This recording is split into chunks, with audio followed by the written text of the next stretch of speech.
Пропорционалды сайлау жүйесінің енгізілуі партияның қоғам алдындағы жауапкершілігін қаншалықты күшейтеді деп ойлайсыз? Енді бұл пропорционалды сайлау жүйесі бұл өте дұрыс деп ойлаймын, себебі жүйе партиялардың кадрлық саясатын дамытып, институттық рөлін күшейтеді және саяси жауапкершілікті арттырады. Жаңа құрылтай депутаттарының өкілеттік мерзімі 5 жылға белгіленді. Бұл қоғамда жаңартып отыруға және сайлау науқандарының жиілігін тиімді. Бұл палаталы құрылтайдың заң шығару үдерісі үшін оқылымда жүргізілуі, 3 оқылымда жүргізілуі ұсынылды. Алғашқы 2 оқылымда заң жобасының мазмұны айқындалады. 3-ші оқылым заң жобасының заңнамалық дұрыстығын қамтамасыз етеді.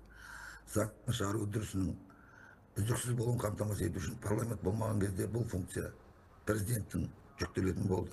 Жалпы пропорционалды бұл сайлау жүйесі халықтың сайлауды өте жақсы өткізуіне және халықтың арасында, өздерінің арасында жалпы әңгімелер аз болуына себебін тигізеді деп ойлаймын. Жалпы халқымызда тыныштық болу керек қой енді.